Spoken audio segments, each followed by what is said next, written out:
Alors un autre sujet sans doute qui s'avérera discriminant à n'en pas douter, c'est celui que Frédéric va commenter à l'instant. Frédéric, je t'accueille du coup, tu m'attends en direct. Salut Frédéric. Bonjour à tous et toutes.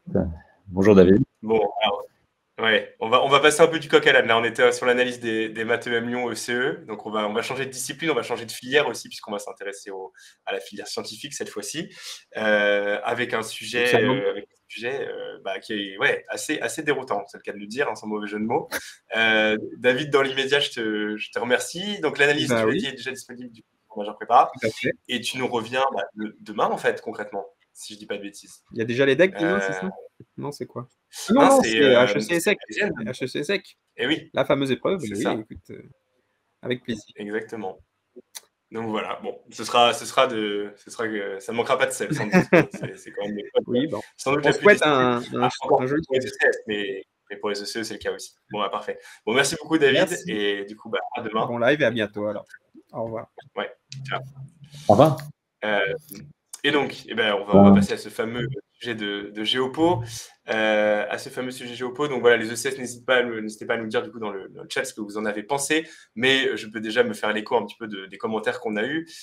Globalement, je t'avoue même que quand on a reçu le sujet des étudiants vers 11h, 11h30, on a quand même attendu de l'avoir 2-3 fois avant de le publier, parce qu'on n'était vraiment pas certain que l'ESSEC ait réellement proposé un tel sujet, assez étonnant peut-être. Alors l'ESSEC nous a habitués quand même à des sujets qui sortent un petit peu du cadre, mais un sujet qui en a décontenancé plus d'un. Globalement, c'est un peu le retour qu'on a. Oui, alors je peux comprendre, bien sûr, parce qu'on attend parfois des sujets sur zone, un peu classiques. C'est vrai qu'il y a 2 ans, on a vu quelque chose de très classique sur l'Asie, sur la Chine. L'an dernier, c'était intéressant, sur la Méditerranée orientale. Et là, on a un sujet qui ne concerne pas un espace, mais plutôt une grande thématique. Je peux comprendre, un peu l'étonnement des candidats. Maintenant, il faut aussi voir une chose, c'est que la perception des candidats, évidemment, c'est que les candidats aimeraient avoir des sujets sur lesquels, comme ils disent souvent, ils ont des choses à dire. Donc, des sujets proches, par exemple, de chapitres. Or, la correction est pas si aisée quand c'est près du chapitre, et en réalité, souvent, on a des copies qui sont très, très proches les unes des autres. Donc, finalement, un sujet qui est plus difficile, plus inattendu, va permettre aux meilleurs candidats de se distinguer, va assurer également probablement une correction en quelque sorte plus sûre pour le correcteur, parce qu'il va immédiatement voir les copies qui ont compris, celles qui ont moins bien compris, d'autres, ma foi, qui ont fait des faux sens, des contresens. Donc, très souvent, les sujets difficiles, en tout cas, ça fait presque 20 ans que je corrige à l'ESSEC, les sujets difficiles nous offrent à nous, les correcteurs, une sorte de garantie, si tu veux, de conviction, d'une intime conviction qu'on a bien noté, qu'il n'y a pas de problème, parce que les copies ne se ressemblent pas toutes, comme c'est le cas lorsqu'on c'est beaucoup plus facile d'écarter les copies, et finalement, on tient compte non pas de détails, à quel point on est précis, à quel point l'orthographe est rigoureuse. Bon, évidemment, ça compte toujours, mais il y a quand même le fond qui prédomine, on va dire, dans ce genre de sujet. Oui, bien sûr. Alors, je vois un candidat qui nous dit sur le module 1, on était foutu. Effectivement, c'est un sujet qui offre, je trouve, là je parle comme membre de jury, puis comme professeur, c'est un sujet qui va offrir des critères encore une fois, de notation assez intéressants. Effectivement, il a plusieurs atouts, ce sujet. D'abord, il brosse les 2 années, la totalité de la période, de 1913 à aujourd'hui, donc de la première année jusqu'à la deuxième année. Il brosse également, il permet d'articuler des dimensions extrêmement intéressantes, la géographie, bien sûr, les routes stratégiques, la géopolitique, la question de la domination, par les États. Il va permettre également, il a permis en tout cas aux candidats, je crois quand même, parce que l'intitulé peut être déroutant, même s'il n'est pas piégeux du tout. Mais il va permettre aux candidats d'exprimer des gammes d'exemples en fonction de ce qu'ils ont fait durant les 2 ans. Donc, ce n'est pas du tout un sujet, en quelque sorte, qui se limiterait à un micro-espace ou à une dimension très particulière, d'autant que la question des routes stratégiques et les documents aussi, il faut le redire quand même. Oui, il y avait des documents à l'appui, je peux les montrer peut-être rapidement d'ailleurs. Le sujet n'est pas sec, bien sûr. Il y a des documents qui permettaient de penser à des dimensions, de ne pas en oublier en tout cas, des documents qui vadrouillent à travers d'ailleurs le type de route stratégique, que ce soit par exemple les câbles sous-marins, bien sûr, que ce soit par exemple, alors évidemment, on va penser aux routes de la soie, même si elles ne sont pas directement dedans, mais les routes sont contrôlées par des points précis. Alors, il y a un document sur le détroit de Gibraltar, bien sûr, sur le ferroviaire, sur la situation, par exemple, géographique de l'Europe. Évidemment, l'importance des routes maritimes, parce que ça, c'est peut-être, d'ailleurs, les routes maritimes, c'est peut-être le fil rouge autour de ce sujet, puisqu'en 1913, finalement, la grande puissance, c'est le Royaume-Uni. Eric Hobsbawm a pu dire à plusieurs reprises que aucun pays dans l'histoire n'avait été aussi puissant que les États-Unis, que le Royaume-Uni, pardon, en son temps. Et évidemment, la puissance britannique, qu'on pourrait presque à certains égards, en tout cas pour un temps, jusqu'en 13, faire coïncider avec de l'hégémonie, reposait en grande partie sur la maîtrise évidemment des routes, ce fameux chemin entre le Royaume-Uni et l'Asie qui passait par des points précis, canal de Suez, détroit de Gibraltar, évidemment le golfe d'Aden, la mer Rouge, bien sûr, Malacca, etc. Hong Kong, évidemment. Oui, on pense au détroit forcément nécessairement dans ce genre de sujet. Bien sûr, monsieur. Est-ce que les routes spatiales peuvent être mentionnées? Non, pas vraiment, parce que ce sont pas des. Je réponds à une question là qui est posée, parce que ce ne sont pas des routes, bien sûr. Bon. D'ailleurs, c'est une bonne question. C'est quoi une route en fait? C'est là où on se dit que quand même, on a fait 2 ans de prépa et qu'on est finalement parfois des limites. Bon, alors une route, c'est un chemin qui est en général clairement délimité. Alors, il est évident qu'on parle des routes maritimes. En général, elles sont clairement délimitées sur des cartes. En tout cas, les routes maritimes, c'est souvent les chemins les plus courts. Évidemment, les routes ferroviaires, on va dire, le rail, ça fait partie des grandes routes. Le sujet invitait à considérer que les câbles sous-marins d'il y a un siècle, et aujourd'hui, évidemment, la fibre. Moi, j'avais vu un exemple avec mes classes justement de tremblements de terre sous-marins en Asie qui avaient rompu, qui avaient isolé complètement des îles du Pacifique. Eh bien, ce sont des routes modernes. D'ailleurs, n'oublions pas que Al Gore en 95 popularise l'expression de autoroute de l'information en parlant des câbles. Donc, la métaphore par laquelle des câbles sont des routes, elle existe en fait depuis plus d'un siècle. Oui, depuis un moment, oui. Donc, et encore une fois, les autoroutes de l'information ne font que redonner de la vigueur à cette métaphore que tout ce qui est câblage peut s'apparenter à des routes. Donc des routes, ce sont des lignes entre 2 points. C'est ça aussi qui explique qu'on ne peut pas parler de route spatiale parce que ça connecte. Oui, il n'y en a pas de fait, en fait. Il n'y a pas de deuxième point, en quelque sorte. La route spatiale, elle connecte une plateforme de décollage à l'espace. Oui, et non pas si le jour où il y aura des vols réguliers entre la Terre et la Lune, avec une base sur la Lune, on pourra parler de route spatiale, bien sûr. Oui, mais en revanche, il y a des routes aériennes. Ça, pour le coup, c'est tout à fait. Oui, alors. Et encore, c'est ça. Et encore. Quand on parle de trafic aérien, aéroportuaire, les routes, c'est moins évident. Oui. D'ailleurs, ce n'est pas tout à fait étonnant que les documents ne l'évoquent pas. Bon, à voir, mais moi, je ne le mettrai pas directement. C'est pas le cœur du sujet, du moins. C'est pas le cœur du sujet, parce que, de toute façon, on ne peut pas dire que le pays qui délimiterait, par exemple, les voies aériennes, d'ailleurs, on parle de voies, pas de routes, en général, en français. Quand on se pose des questions, l'usage du français est extrêmement important. La semaine dernière, par exemple, quand j'ai vu le sujet tout à l'heure, peut-être peux-tu le remettre, Dimitri? Oui, je viens de l'enlever, donc je le remets. Oui. C'était pas pour t'embêter, mais non, mais parce que la semaine dernière, il y avait le mot stratégique, la stratégie dans un des sujets écrits comme. Oui, j'allais te le faire remarquer, oui. Et tu avais dit que stratégique, c'était pas important et que beaucoup de candidats sans doute étaient tombés dans cette écueil. Oui, et là, au contraire, là c'est l'usage. Évidemment, les routes stratégiques, alors entendons-nous, stratégique a 2 sens. La stratégie, c'est la science de la guerre. Et dans un sens second, stratégique veut dire vital, décisif, très important. Ici, la semaine dernière, stratégique avait quand même son sens militaire assez accentué. Ici, le contrôle des routes stratégiques, il faut l'entendre, ce sont les routes qui sont décisives pour un État, à tel point décisives qu'en général, il y adosse des bases militaires. Gibraltar, c'est une base militaire. Par exemple, évidemment, la route qui rentre qui fait passer de Suez, il y avait des bases militaires avant d'ailleurs, de Suez à l'océan Indien, eh bien, il y a le détroit de Bab el-Mandeb, et là, bien évidemment, il y a des bases militaires, et c'est marrant, il y a une base américaine, il y a une base française, il y a une base chinoise aujourd'hui. Donc, oui, c'est vrai. Oui, c'est vrai d'à peu près. Par exemple, Malacca, c'est quand même un haut lieu de la piraterie, donc de fait, c'est. Absolument. Et donc, très souvent, les routes qu'on appelle stratégiques aujourd'hui, dont on ne se rend pas compte, qu'elles sont stratégiques en sens, parce qu'elles sont décisives, parce que pendant très longtemps, elles ont donné lieu, en fait, le long de ces routes, à une sorte de pavement avec des bases militaires, etc. D'ailleurs, aujourd'hui, ce que les Américains appellent depuis 2006 la stratégie du collier de perles, string of pearls, eh bien, la stratégie du collier de perles, c'est que la Chine possède, le long de la route maritime qui mène de ses côtes jusqu'à la zone, on va dire, à la fois du Golfe et de l'Afrique orientale, eh bien, elle a des ports, un certain nombre de ports relais, qui sont à la fois des ports de ravitaillement, mais dans lesquels il y a aussi des ports militaires, prêts éventuellement à couvrir la flotte s'il y avait quelque chose, bien sûr. Donc, d'emblée, il fallait évidemment définir ces routes stratégiques dans deux sens, stratégiques au sens absolument vital, décisive, et il va falloir voir pourquoi. Puis, très souvent, ces routes sont stratégiques également parce qu'elles sont couvertes, en quelque sorte, par des données militaires. Hein, pas étonnant que les Américains aient des flottes et des porte-avions dans toutes les mers du globe, par exemple. Ça fait partie, évidemment, de la sécurisation de routes ou de passages, disons, stratégiques. Les détroits, bien sûr. Et là, on revient à la géographie, c'est-à-dire que ces routes, il y a des pincements, des goulots d'étranglement qui sont des détroits, qui sont des points précis. Gibraltar.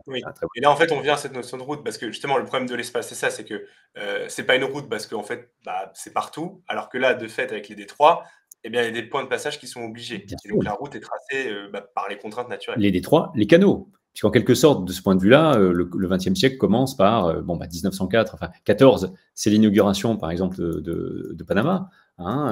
Donc, on entre bien effectivement dans un moment, c'est pas tout à fait non plus fou, puisque c'est 1913, c'est l'apogée de la première mondialisation.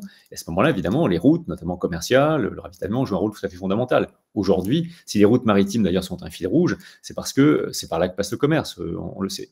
Donc, le contrôle, les routes stratégiques au sens à la fois second de stratégique, décisif, mais également premier, parce qu'en général, si ces routes sont tout à fait décisives, eh bien, quelque part, il y a les grands États les couvrent ces routes ou les protègent par des flottes, par des points de contrôle militaires, entre autres. Alors, vecteur de domination mondiale pour les États. Ici, la question de alors, peut-être le mot de domination est très fort, bien sûr, dans l'arc de la puissance, selon Joseph Nye, on passe du pouvoir qu'il appelle de co-opt, d'adhésion en français, jusqu'à la domination, c'est ce qu'il y a de plus dur. Bon, le mot ici prend son sens peut-être un tout petit peu fort, le vecteur de domination, puisque la domination mondiale est quelque chose d'extrêmement rare. Bertrand Badi, par exemple, a fait un livre entier pour expliquer que l'hégémonie est une notion qu'on emploie énormément, l'hégémonie mondiale, l'hégémone, etc. Mais en réalité, c'est souvent une illusion. La plupart du temps, lorsque les États se sentent hégémoniques, c'est le moment où ils commencent à faire des bêtises. Cette hégémonie, ils la perdent vite. On pense aux États-Unis au début du XXIe siècle, qui se lancent dans la guerre d'Irak, pensant être en quelque sorte la puissance. Oui, mais on sortait de la décennie de l'hyperpuissance américaine, comme dirait Védrine. Absolument. Donc, la domination mondiale est souvent un peu une illusion, et puis en général, c'est un moment qui s'éclipse vite, bien sûr, pour les États. Alors, pour les États, pas de problème, on est vraiment en géopolitique ici, bien sûr. Alors, évidemment, l'une des questions qui se pose, parce que je vois, est-ce que le numérique pouvait être évoqué? Alors, il y a quelques questions. Le détroit de Bosphore est-il un exemple un peu trop chaud? Non, pourquoi? Compte tenu de l'actualité, le Bosphore, c'est ce qui sépare la rive européenne asiatique d'Istanbul, c'est ça? Tout à fait. C'est pas du tout un exemple chaud, au contraire, c'est un bon exemple. Il y a plein de très très bons exemples dans tous ces domaines. Mais attention, le sujet, puisqu'il parlait du niveau mondial, invitait donc à parler de routes stratégiques de première importance. Il y a évidemment des routes stratégiques, par exemple à l'échelle de l'Afrique ou à l'échelle de l'Europe, bien sûr, mais il s'agissait évidemment de se cantonner aux très grandes routes. L'exemple le plus significatif. Oui, bien sûr. Le plan Freycinet est-il impertinent? Alors, est-il pertinent? D'abord non, parce que le plan Freycinet, c'est fin 19e siècle. Et puis, on ne peut pas dire que le plan Freycinet, c'est un plan où la France a creusé des canaux, en fait.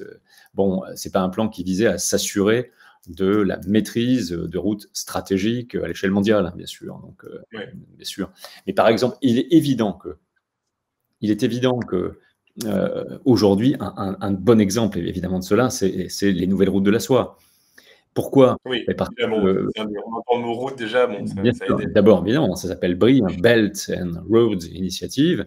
Ce sont des routes à la fois maritimes, en passant par connectant l'Indo-Pacifique. Ce sont des routes qui sont également continentale, évidemment. D'ailleurs, il y avait l'exemple de l'Asie à l'échelle de l'Eurasie, de l'Asie à l'Europe. Et puis aujourd'hui même, les Chinois ont ajouté la dénomination de route arctique de la soie.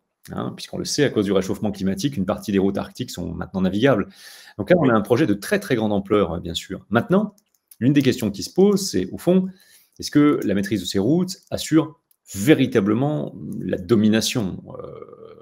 Maîtriser ces routes, c'est un gage, par exemple, de puissance, c'est évident, accès aux matières premières, défense de son territoire, etc. Pour autant, est-ce que ces routes assurent, encore une fois, la domination à l'échelle mondiale? Rien n'est moins sûr.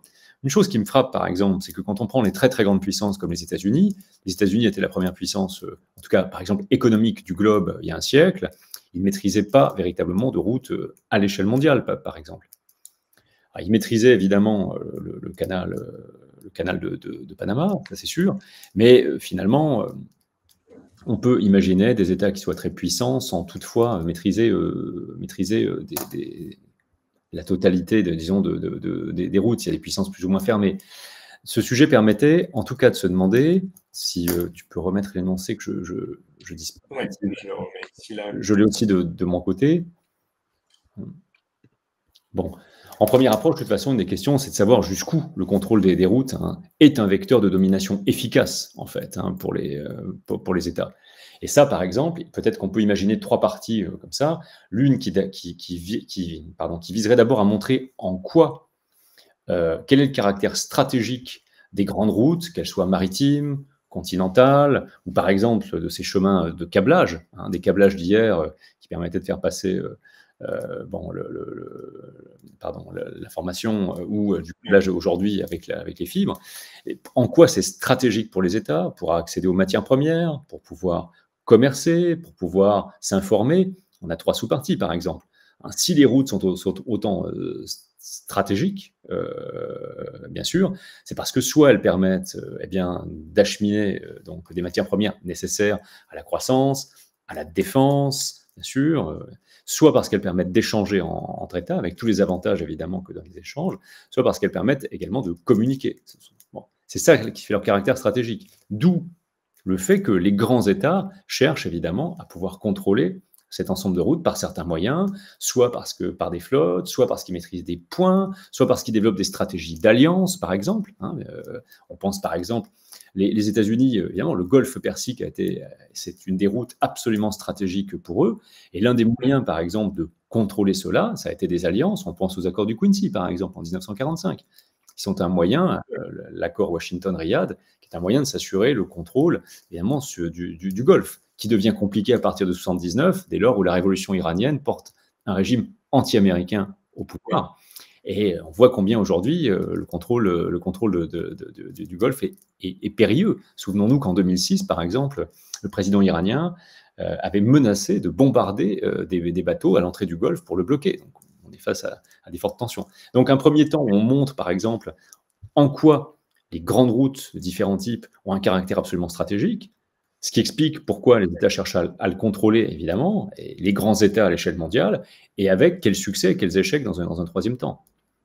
Oui, par exemple. Oui, une idée arrête-moi si je me trompe, une idée qui me paraissait intéressante de développer, c'était aussi que le monde s'est quand même considérablement interconnecté depuis un siècle environ, et donc ça a eu pour corollaire de rendre les routes, qui par définition permettent cette interconnexion, beaucoup plus prépondérante en termes d'importance que oui, et c'est très juste. Ça peut fournir un paradoxe dans l'introduction, c'est-à-dire que ce qui est frappant au début du XXe siècle, encore une fois, cette pensée de Hobsbawm me semble très puissante. Je ne crois pas, aujourd'hui, il n'y a pas d'État hégémonique. Mais il y a un siècle, en 1913, encore une fois, nulle puissance n'a été à l'échelle du monde aussi importante que le Royaume-Uni en son temps. Parce que le Royaume-Uni est la première puissance incontestée, du point de vue financier, la livre sterling, évidemment, du point de vue colonial, évidemment. Et là, on touche la question des routes, évidemment, ou en tout cas des zones de domination, parce que, par exemple, le Royaume-Uni avait un poids prépondérant en Chine, même si on le sait, la Chine n'a pas été colonisée, comme l'a été l'Afrique, par exemple. Et donc, oui, c'était avec de la honte et... Absolument. Alors, qui est passé par des victoires militaires, mais il n'y a pas eu de colonisation stricto sensu, plutôt des zones d'influence en Chine. Donc, ce que je veux dire par là, et tu avais absolument raison, c'est qu'on est passé finalement d'une situation où il y avait une grande puissance par-delà les autres, maritime, par exemple, et qui maîtrisait de grandes routes, mais également continentales, mais surtout maritimes d'ailleurs, à aujourd'hui, au contraire, le contrôle des routes stratégiques devient un vecteur pas tant de domination que d'affrontement. Oui. Les routes aujourd'hui en Asie, pour prendre un exemple, et c'est pour ça aussi que le sujet pouvait être déroutant, mais quand on a bien fait ces modules, par exemple, en Asie aujourd'hui, il y a deux types de projets concurrents qui portent le nom de route. Ça ferait un très belle accroche, en tout cas, et si c'est pas ça, un très beau développement, un très bon exemple dans le développement, c'est que s'oppose aux routes de la soie un projet de vaste ampleur, multicontinentale quand même, puisque ça connecte l'Asie, l'Europe, l'Afrique, eh bien, ce que les Japonais appellent les routes de la liberté, et dans les routes de la liberté, on trouve le Japon, l'Inde, les États-Unis, etc. Projets concurrents, autour du Quad notamment, en Asie. Et donc, on voit bien aujourd'hui combien, ça peut d'ailleurs fournir encore une fois une bonne accroche en intro, la question de la maîtrise des routes donne lieu à des projets concurrents. Or, il y a un siècle, il n'y avait pas... Mon article aussi, c'est très flagrant d'ailleurs. Ouais, et aujourd'hui, il y a un siècle, il n'y avait pas ça. Aucune puissance pouvait dire on va opposer un projet de route au Royaume-Uni. Donc, en quelque sorte, la question est de savoir, ça va dans ton sens, si à l'âge de la mondialisation actuelle, extrêmement interconnecté, un âge marqué par la prédominance de puissances anciennes, bien sûr, on va dire occidentales, mais également l'émergence de puissances nouvelles, au fond, de savoir si les routes stratégiques, loin d'être un vecteur de domination, ne sont pas devenues, au contraire, un enjeu de tension. Parce qu'aujourd'hui, évidemment, il y a le projet chinois, mais est-ce que d'abord, c'est un projet de domination mondiale? Ça, j'en suis pas sûr. Un. Et deux, il y a des projets concurrents aujourd'hui. Voilà. Donc, peut-être on peut le voir comme ça. Et encore une fois, avec trois parties assez nettes. Quel caractère stratégique à ces routes, quelle tentative de contrôle, quel type de résultat à ces tentatives, en prenant des exemples à travers les 4 modules, en fait. Oui, c'est ça. Mais effectivement, il fallait quand même, c'est ça, il fallait vraiment voir la big picture, comme on dit, pour vraiment réussir à problématiser. Là, je crois que tu soulèves, Dimitri, le vrai problème du sujet, c'est pas quand on le lit, il n'est pas si déroutant, il est formulé assez clairement, on comprend très bien de quoi il s'agit, il n'y a pas de termes sortis. Oui, il y a plein de mots. Bon, les routes, on peut avoir un doute, est-ce que c'est spatial? Mais bon, globalement, on voit de quoi il s'agit. Bon, mais oui, et puis bon, les exemples donnés sont dans les documents, sont très cohérents, on comprend de quoi il s'agit. Mais la difficulté sur ce sujet, même si je rappelle, c'est en 4 heures sans quart, donc on a un peu plus de temps, c'est évidemment qu'il faut d'emblée avoir, comme tu disais à l'instant, le big picture, avoir assez de recul pour voir de quoi il s'agit et essayer de réussir, disons, à extraire de sa mémoire des exemples dans le temps, dans l'espace, bien sûr. En voyant aussi qu'il y a des périodes d'accalmie, en quelque sorte. Par exemple, dans les années 30, la question des routes stratégiques se pose évidemment beaucoup moins. On est en contexte d'hyperprotectionnisme, bien sûr. C'est une question qui ressurgit à partir des années 60, le retour de l'internationalisation, bien sûr.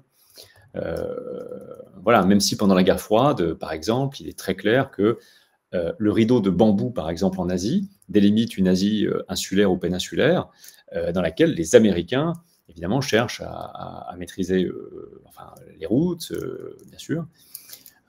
Donc, il y a également des questions, par exemple, maritimes, bien sûr. Bon. Voilà, mais les exemples abondaient. Oui, là, pour le coup, c'est l'avantage de ce type de sujet, c'est que il faut bien cadrer les choses, mais il y a beaucoup de choses à dire. Donc, en général, on ne sèche pas trop sur les connaissances, on va dire. Normalement, non. Et puis, il y a des gros morceaux. Je veux dire, normalement, en 2 ans, tout candidat a, à un moment ou un autre, étudié, par exemple, les routes de la soie. Qui sont d'ailleurs, souvenons-nous que dans les routes de la soie, il y a également des projets de corridors extrêmement importants. Les routes, elles sont multiples, par le rail et tout. Des projets de corridors qui sont des corridors hautement stratégiques. Par exemple, entre la Chine et le Pakistan. Donc là, c'est tout à fait important. Ces routes aussi, ce sont les routes des gazoducs, des oléoducs. Surtout en ce moment, on en parle de ces fameux gazoducs. Évidemment, donc il y a toute une géopolitique, évidemment, des routes gazières, par exemple, des routes du pétrole. Et donc, encore une fois, le problème n'est pas un problème, je pense, de connaissance, même si on est dérouté par le sujet pendant une demi-heure. Le problème, c'est un problème d'organisation. Et encore une fois, je pense que dégager le pourquoi du caractère stratégique, dégager le comment des tentatives de contrôle, dégager en quelque sorte le jusqu'où des résultats qu'ont donné ces tentatives de contrôle peut être tout à fait intéressant. Ouais, bon, il y avait du grain à moudre. Jacques, peut-être juste les questions très rapidement, je sais qu'en plus après tu dois y aller et de toute manière on doit enchaîner sur l'ESH. Bien sûr. Jacques, il nous demande du coup le projet Grand Mekong est-il pertinent? Parce que c'était bien d'en parler. Encore, Oui. ça me semble plutôt d'échelle régionale. N'oublions pas qu'encore une fois, l'intitulé était quand même assez clair là-dessus. Il s'agissait de bien focaliser sur des projets d'envergure quand même internationale, globale. Bon. Oui, les exemples régionaux n'étaient pas forcément les plus pertinents. Les plus pertinents, non. Alors, je peux répondre à la deuxième partie. Le live, oui, bien sûr, sera disponible en replay immédiatement quand il sera terminé. Oui, là, j'ai indiqué à Clovis là, des types de plans. De toute façon, les types de plans, il faut éviter les plans chronologiques, hein, bien sûr, qui sont souvent des plans qui amènent à la narration avec des « et puis, alors, donc, ensuite, enfin », etc. Et pas de démonstration. Ils ne sont pas assez démonstratifs, exactement, Dimitri, qui sont souvent très narratifs. Donc, on adopte soit, ça dépend des sujets, bien sûr, soit un plan dialectique, quand il y a un point d'interrogation au sujet, oui, mais donc, par exemple, un oui à l'évidence ceci, néanmoins cela, alors, etc. Soit, par exemple, des plans de type analytique, là, c'est un petit peu ce que j'ai esquissé tout à l'heure, pourquoi, comment, jusqu'où. Bon, après, on peut croiser les types de plans. Bon, là, il faudrait des heures entières pour faire de la méthodologie. Ouais. Mais en tout cas, évitez, on va le dire comme ça, plutôt que de vous dire quoi faire, je peux vous dire ce qu'il ne faut pas faire. Évitez les plans chronologiques bruts, évidemment, qui sont souvent plats et un peu insipides. Peu démonstratifs, tout à fait. Est-ce que parler des migrations était pertinent? Est-ce qu'il fallait absolument en parler? C'est toujours pareil. Comment en parler? On peut parler de plein de choses. Mais, par exemple, reprenons l'intitulé du sujet, pardon. Alors, est-ce que, par exemple, du sujet, bien sûr. est-ce que le contrôle des routes stratégiques, peut-on dire qu'il y a des États, par exemple, qui cherchent à contrôler les routes de migrants? Alors, ça peut arriver. Par exemple, en Afrique, il y a des routes de migrants illégaux qui sont contrôlées, mais elles sont en général pas contrôlées par des États, mais souvent par des bandes armées qui font traverser le Sahel, etc. Donc, ce n'est pas tout à fait au cœur du sujet, parce qu'il est rare, encore une fois, on ne peut pas dire d'ailleurs que les routes des migrations soient stratégiques pour les États. On ne peut pas tout à fait dire non plus que les routes de migration soient un vecteur de domination mondiale. Ça me paraît, en ce sens, pas tout à fait rentrer dans le cœur du sujet. Oui, plutôt sur la partie vecteur de domination. Mais après, oui, on peut dire que l'Europe essaie de juguler la migration via notamment les accords qu'elle a passés avec la Turquie. Ça, c'est possible. Oui, mais ce n'est pas un vecteur de domination. Oui, voilà, c'est ça. Maîtriser les routes du pétrole, pour un État, c'est tout à fait fondamental. Un État, on le voit bien, un État sans gaz, sans pétrole, une zone, etc., mais perd de sa puissance, bien sûr. Oui. Parfait. Bon, je peux te laisser répondre à la dernière question. Est-ce qu'il était judicieux de parler des routes bloquées par le mouvement des Gilets jaunes? Je ne crois pas. Les ronds-points n'étaient pas au cœur du sujet. Mais... Voilà, c'est ça. Je pense que c'est un bon résumé de la réponse à cette question. Bon, très bien, parfait. Alors, avant d'accueillir Antoine, du coup, qui va nous rejoindre pour l'ESH, peut-être un dernier mot, puisque c'est l'avantage. Autant nos amis en ESH se sont fait sucrer un sujet, puisque HEC et ESSEC viennent de fusionner. Autant en Géopo, on a toujours notre cher Géopo ESCP, ESSEC et GEM désormais. Il reste donc encore 2 épreuves. Qu'est-ce que tu peux donner peut-être comme conseil? Comment on capitalise sur ce qu'on a fait aujourd'hui? Ce sont des questions que je comprends tout à fait parce qu'elles viennent c'est des questions angoissantes pour les étudiants. Ce que les étudiants doivent savoir, c'est que, à ma connaissance, je le dirais comme ça plutôt, c'est pas parce qu'un sujet est tombé ou un thème est tombé, etc., qu'il ne peut pas retomber. Souvenons-nous d'une année où on a eu l'Europe aux 2 écoles, bien sûr, donc aux deux grands sujets, je veux dire, aux 2 grandes banques. Donc, ne négligez pas. C'est pas parce que, par exemple, ici, il a été beaucoup question des mers. C'est pas parce qu'il a été question des mers ici que les zones océaniques peuvent pas retomber d'une manière ou d'une autre, bien sûr. Donc, surtout, soufflez un grand coup. Et ce que vous a fait apprendre ce sujet, puisqu'il va y avoir derrière donc 2 autres sujets, comme tu disais, c'est que avant de penser, il faut penser de 2 manières, pardon. Il faut à la fois penser par des exemples précis que vous inspire un sujet quand vous le voyez, mais il faut réussir à le mettre à distance aussi pour ne pas rater en fait des choses extrêmement importantes. Les difficultés des sujets, c'est d'aller piquer le bon exemple qui est précis, mais à l'intérieur d'un vaste tableau. Une belle disserte, ça ressemble plutôt à un tableau pointilliste ou impressionniste C'est-à-dire que c'est une somme en fait de bons exemples bien agencés qui, lorsqu'on regarde de loin, composent la belle dissertation en quelque sorte. Mais en tout cas, si les intitulés vous déroutent à la lecture, soufflez un grand coup, écrivez votre intitulé calmement à la main au milieu d'une page et regardez, cherchez à définir chaque terme l'un pour l'autre, puis ensuite les termes les uns par rapport aux autres. Le sujet, si vous êtes paumé, c'est comme quand vous êtes dans un blizzard. Les termes du sujet, ce sont les empreintes que vous devez suivre sur le sol, quand vous avez l'impression de ne plus rien voir. Les termes du sujet sont votre viatique. C'est à partir d'eux que vous allez construire vos plans. Si les termes du sujet sont absents du plan, vous serez hors sujet, bien sûr. Les termes sont vraiment les empreintes que vous devez suivre. Vous devez penser avec eux. C'est très important, surtout si le sujet vous déroute en première lecture. Voilà, c'est parfait.